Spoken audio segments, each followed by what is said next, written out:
Hello and welcome to the first episode of the all-new Azeroth Travel Expeditions show. We know all too well that sometimes you need to take a break from the day-to-day assaulting of the enemy fortifications, the grind of your job to try and get as much gold as possible to retire as early as possible, but it's hard work. Life in general is hard. What we aim to do is give you some ideas on places to visit so that you can relax or explore or enjoy physical activities in a holiday-style environment, because let's face it, we all need to take a breather occasionally and just enjoy life. Our first zone we bring you is the absolutely jaw-droppingly stunning zone of Ashenvale, the ancestral homeland of the Night Elves, which in recent times has become gradually more and more contested with Horde intervention. Fortunately, and likewise unfortunately, depending on your outlook, this zone has been split essentially into two. For those of you seeking a calming area filled with an ambiance that soothes the soul, we have you covered. For those of you who enjoy grand-scale manufacturing of carpentry for the defences of the Horde, you'll get that too.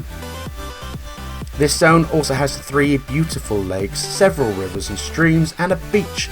So for those of you who enjoy a beer, sandwiches and some fishing, this zone is right for you. The zone is the personification of nature versus industrialization, but enough of that. Let's take a look at the more interesting areas for tourists. Originally set up as a lumberyard for the Third War, it is now a major manufacturing yard for all the Horde defensive requirements. Be it for fencing or watchtower materials and much more, this is a great opportunity to see exactly how the working orc contributes to the faction's efforts in the war.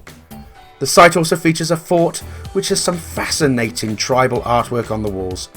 The staff are friendly and helpful, although be sure to respect their entrance security checks as they do get quite annoyed very quickly.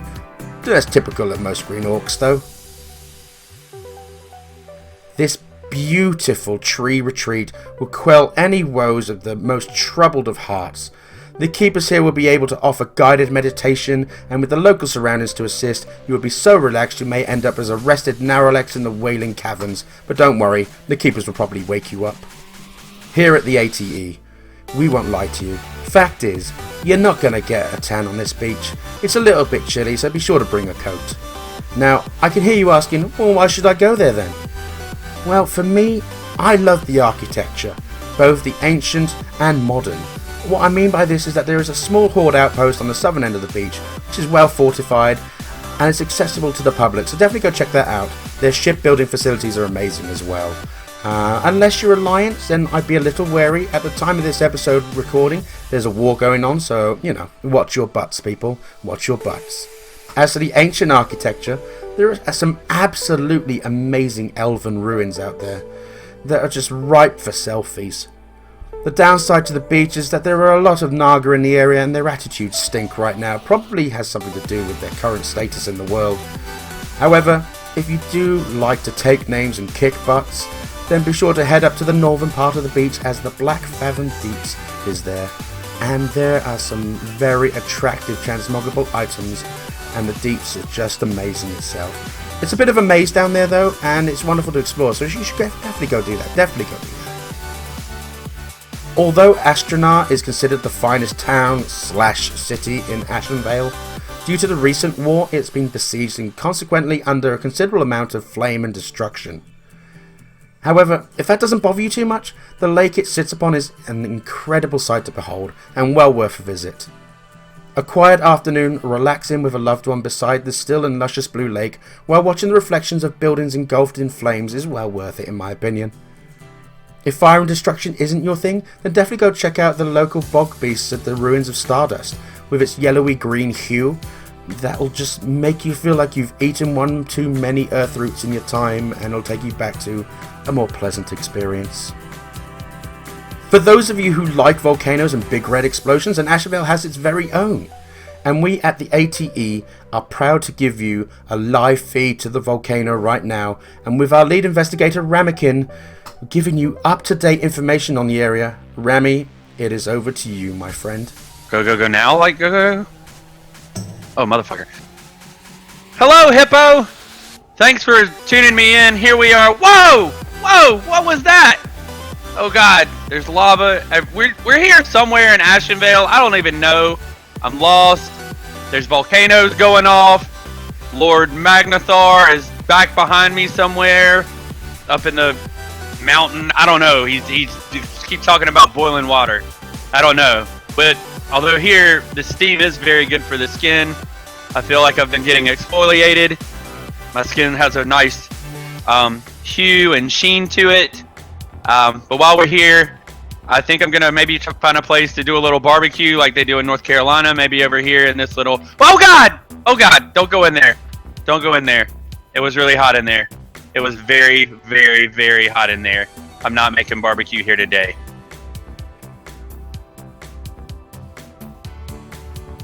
Steve, camera guy, why are you being so jittery?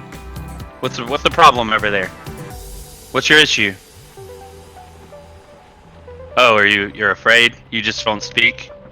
Whatever. Watch out for that big guy behind you. Anyway, back to you, Hippo, in the studio. I'm gonna have to go over here where it's not quite as hot and see if I can maybe drink some cool water. Maybe I won't get sent on any more of these shit assignments after this. Well, thank you very much, Rami. We do appreciate that, and thank you to Steve for being the cameraman there. And now on to our next story.